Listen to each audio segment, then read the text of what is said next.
नमस्कार दोस्तों। आज एक बार फिर से स्वागत है आपका रंगे लखनऊ में।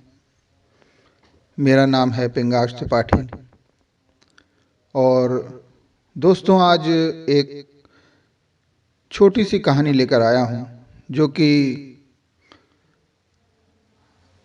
एक नन्हे बच्चे की है जिसका नाम है तपन।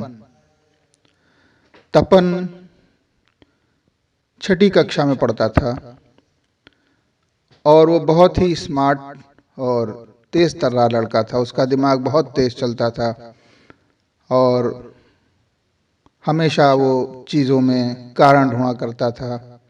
पढ़ाई में भी बहुत अच्छा था।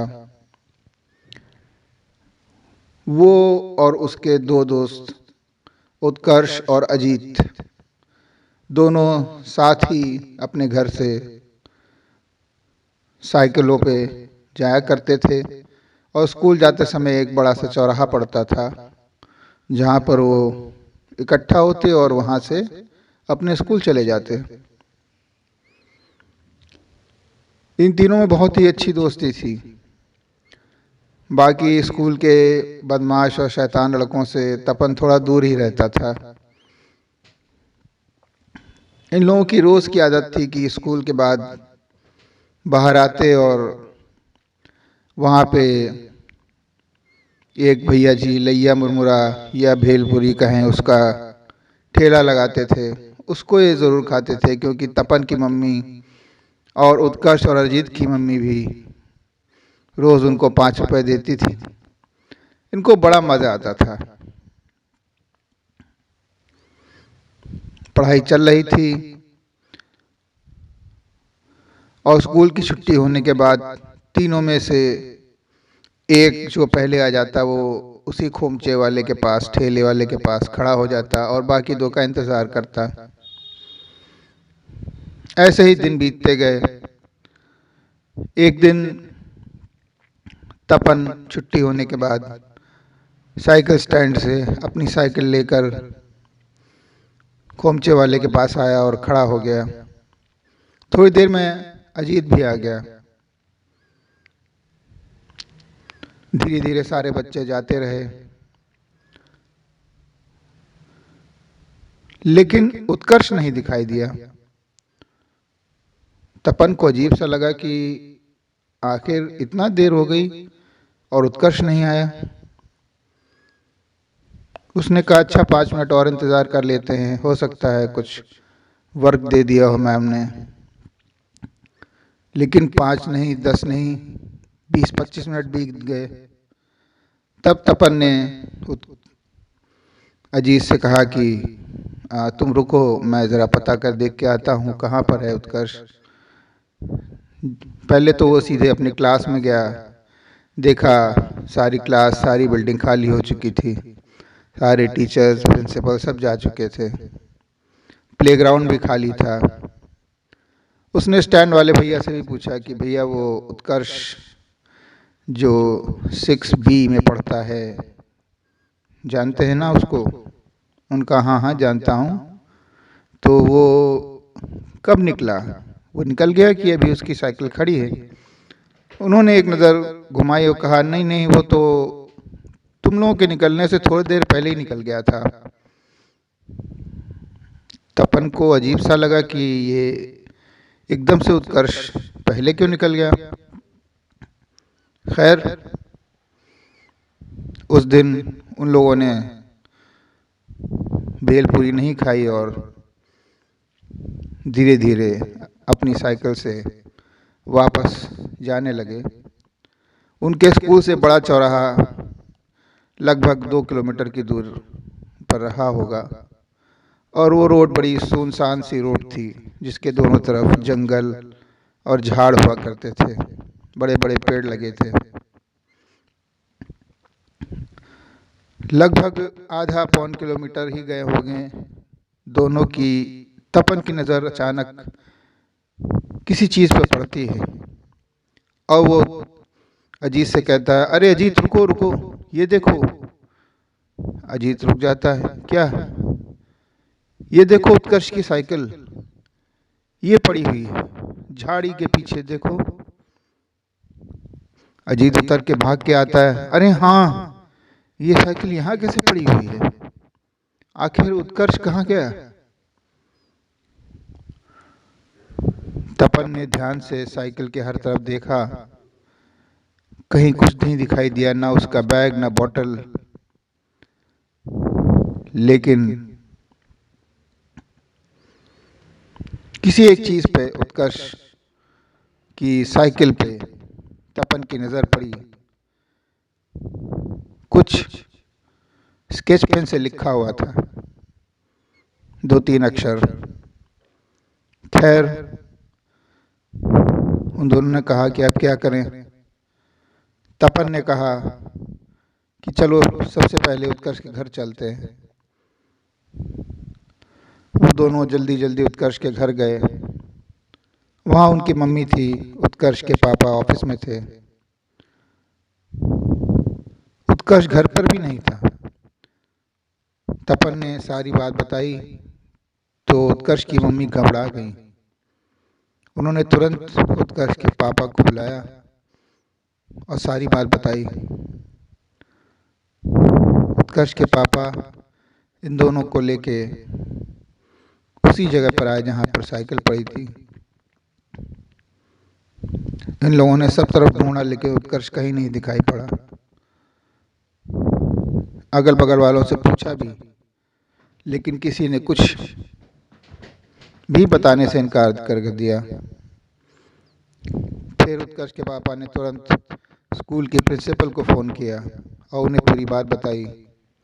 प्रिंसिपल भी ये बात सुन के घबरा गई। उन्होंने क्लास टीचर से पूछा कि क्या आज उत्कर्ष छुट्टी होने से थोड़ा पहले चला गया था? तो क्लास टीचर ने कहा, हाँ मैम, वो उसने कहा था उसके पेट में दर्द हो रहा है, तो वो थोड़ा सा घर जाना चाह रहा था, तो उसकी एप्लीकेशन मैंने ले ली थी और आपको फॉरवर्ड करने के लिए भेज भी दी थी।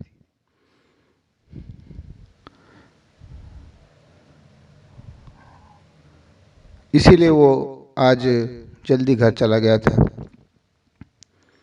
प्रिंसिपल का भी माथा ठनका और उत्कर्ष के पिताजी का भी। लेकिन तपन का दिमाग कहीं और ही चल रहा था।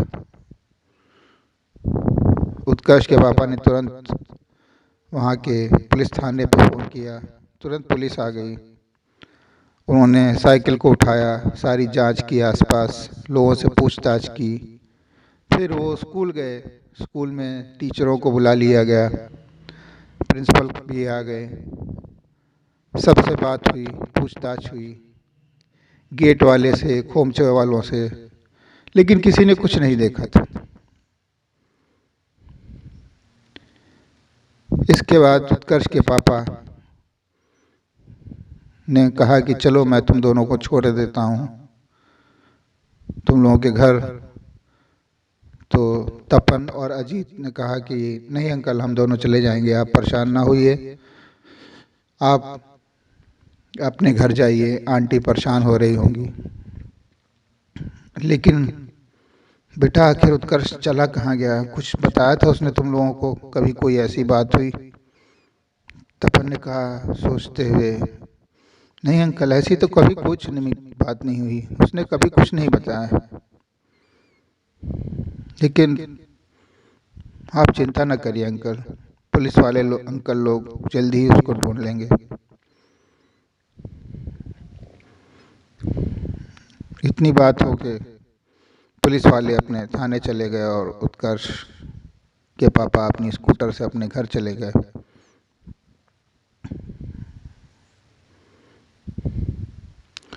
उत्कर्ष ने अजीत से कहा कि तुम घर जाओ, मैं अभी थोड़ी देर में आता हूँ, मुझे ज़रा लाइब्रेरी में कुछ काम है। अजीत ने कहा, इस समय लाइब्रेरी कहाँ खुली होगी? तो तपन ने कहा कि अरे, ये लाइब्रेरी स्कूल की नहीं, मैंने जो बड़ी लाइब्रेरी ज्वाइन कर रखी है, वहाँ पर मुझे कुछ बुक्स लेनी है, मैं लेते हुए आता हूँ। आखिर अजीत अपने घर चला गया और तपन वहाँ से थोड़ी ही दूर पे एक बस्ती थी, जहाँ पे कुछ रिक्शे वाले और मजदूर रहा करते थे। उनमें से कुछ रिक्शे वाले तपन के स्कूल में बच्चों को पहुंचाने का भी काम करते थे। उत्कर्ष वहां गया और वहां पे एक महिला बैठी थी, जिससे उत्कर्ष ने बड़ी इज्जत से कहा, आंटी नमस्ते, मैं यहाँ बगल वाले स्कूल में पढ़ता हूँ। क्या यहाँ पहाड़ी नाम से कोई रिक्शे वाले हैं जो बच्चों को स्कूल में लेके जाते हैं? उस औरत ने कहा, हाँ बेटा, एक पहाड़ी लड़का है, लेकिन वो कुछ दिनों से अपने गांव गया हुआ है और उसने बताया कि उसकी शायद शादी होने वाली है, इसलिए वो रिक्शा नहीं चलाएगा और अपने गांव में ही रहेगा। तपन ने पूछा कि लगभग कितने दिन पहले वो गए होंगे? उसने कहा, बेटा 2 या 3 दिन पहले चला गया वो, अपनी झोपड़ी खाली करके।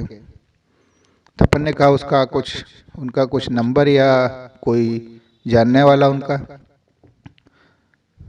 तो उस महिला ने कहा, बेटा क्या बात है, कोई परेशानी है क्या?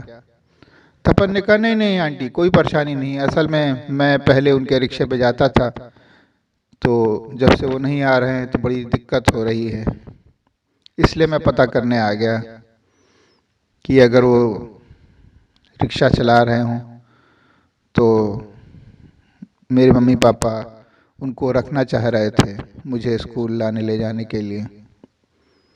उस औरत ने कहा, हाँ बेटा, देख लो, और भी बहुत सारे रिक्शे वाले हैं।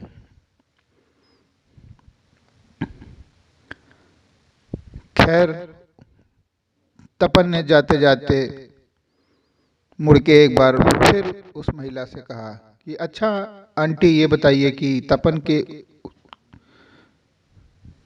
तपन ने कहा कि आंटी ये बताइए कि ये पहाड़ी चाचा का नाम क्या था?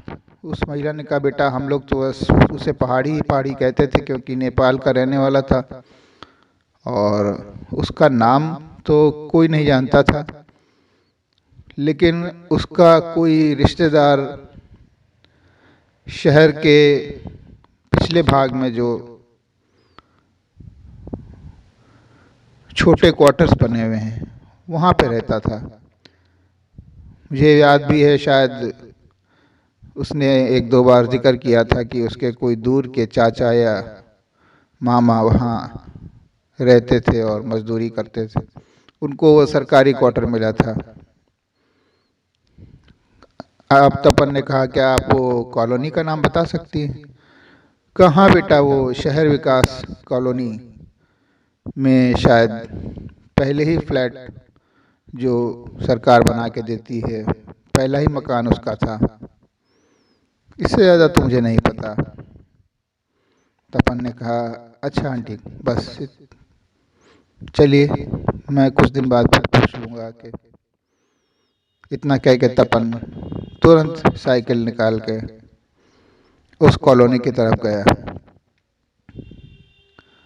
वहाँ पे भी लगभग सन्नाटा ही हो रहा था, क्योंकि दोपहर का समय था, सब अपने अपने घरों में थे या फिर अपने काम पर थे। तपन ने देखा कि जो पहला फ्लैट है उसमें बाहर से ताला लगा हुआ है। उसने धीरे से खिड़की से झांकने की कोशिश की तो उसे लगा अंदर कुछ लोग बैठकर बात कर रहे हैं। फिर उसने और देखने की कोशिश की तो उसे लगा वो लोग कुछ संदिग्ध हैं, और एक कोने में उसको उत्कर्ष का वाटर बॉटल रखा दिखाई दे गया। ये देखना था कि वो चुपचाप वापस आया और सीधा उत्कर्ष के पास घर गया और उत्कर्ष के पापा को सारी बात बताई। उत्कर्ष के पापा ने कहा, अच्छा, लेकिन बेटा इतना कुछ तुम्हें कैसे पता चला? उत्कर्ष ने कहा, तपन ने कहा, हाँ अंकल, ये सब बाद में, सबसे पहले चलिए थाने से पुलिस को लेके उत्कर्ष को छुड़ा ले, मैंने देख लिया है वो कहाँ पर है, मुझे पूरा विश्वास है कि वो उसी फ्लैट में है। उत्कर्ष के पापा तुरंत पुलिस को फ़ोन करते हैं और पुलिस फोर्स लेके तुरंत उस घर में रेड करती है। वहाँ से 2 आदमी पकड़े जाते हैं, एक वो पहाड़ी रिक्शे वाला और एक उसका साथी। तपन भी वहीं पे एक बिस्तर में लेटा हुआ था, उसके हाथ पैर बंधे हुए थे और लगातार रो रहा था। पुलिस और पापा को देख के उसकी जान में जान आई। पुलिस ने दोनों को गिरफ्तार कर लिया। उत्कर्ष को छुड़ाकर उत्कर्ष के पापा के साथ उसके घर छोड़ दिया। उत्कर्ष के पापा के साथ तपन भी उसके घर तक गया। उत्कर्ष के पापा ने कहा और जो पुलिस इंस्पेक्टर थे उन्होंने भी पूरी बात समझी, तो उन्होंने भी कहा तपन से कि बेटा तुम्हें कैसे पता चला। तपन ने कहा कि अंकल असल में जब हमने वो साइकिल पड़ी देखी तो उस पे स्केच पेन से पहाड़ी लिखा हुआ था, जो कि उत्कर्ष के ही राइटिंग में था। मुझे लगा उत्कर्ष ने ऐसा क्यों लिखा होगा, क्योंकि वो बहुत जल्दी में लिखा हुआ लग रहा था।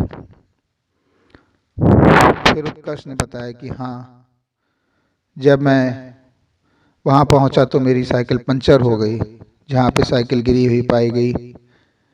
और ये पहाड़ी अंकल, इनको मैं जानता था, ये रिक्शा चलाते थे। ये उधर से आए एक वैन लेकर, इनके साथ एक और आदमी था। उसने कहा कि अरे बेटा तुम कहाँ जा रहे हो, क्या हो गया। उत्कर्ष ने कहा कुछ नहीं अंकल, साइकिल की चेन खराब हो गई है और साइकिल लग रहा पंक्चर भी हो गई। उसने कहा कोई बात नहीं बेटा, मैंने वैन खरीद ली है, मैं वैन से बच्चों को छोड़ता हूँ, आओ मैं तुम्हें छोड़ दूँ। उत्कर्ष को कुछ शक हुआ। उसने कहा कि नहीं अंकल आप जाइए, मैं चला जाऊंगा। इतना कहना था कि अंदर से एक आदमी निकला। वो उत्कर्ष को दबोचने की कोशिश करने लगा। उत्कर्ष ने जल्दी जल्दी में अपने बैग से स्केच पेन निकाली और अपनी साइकिल पर पहाड़ी शब्द लिखने लगा, जिस पे उन लोगों का ध्यान नहीं गया। वो तो बस इधर उधर देख रहे थे कि किसी की नज़र ना पड़े। उन्होंने धीरे से उत्कर्ष का हाथ पकड़ा, उसे वैन के अंदर धकेला और उसकी साइकिल झाड़ियों में छिपा दी और उसे सीधे लेके उसी मकान में चले गए। वहाँ पर ये लोग बात कर ही रहे थे कि उत्कर्ष के घर फ़ोन करना चाहिए और कुछ पैसे मांगने चाहिए। तभी वो पकड़े गए। वहाँ के पुलिस इंस्पेक्टर ने ये बात वहाँ के बड़े अफसरों को बताई। वहाँ के डीएम ने तपन को बुलाकर सार्वजनिक रूप से सम्मानित किया और उसकी पीठ तपाई। तपन के मम्मी पापा भी थे। बेटा तुम बहुत होशियार हो, ये केस तो तुमने जैसे जेम्स बॉन्ड की तरह सॉल्व कर लिया, आगे चल के तुम ज़रूर देश का नाम रोशन करोगे। तपन ने थैंक यू अंकल कहा और मुस्कुराता हुआ अपने मम्मी के पापा के साथ अपने घर की ओर चल दिया। तो दोस्तों ये थी कहानी आज की, जिसका शीर्षक था तपन। अगर आपको अच्छी लगी हो तो प्लीज़ कमेंट करें, शेयर करें, लाइक करें और सब्सक्राइब करें, जो कि मैं हमेशा कहता हूँ। बाकी अपना बहुत ख्याल रखें। तब तक के लिए नमस्कार।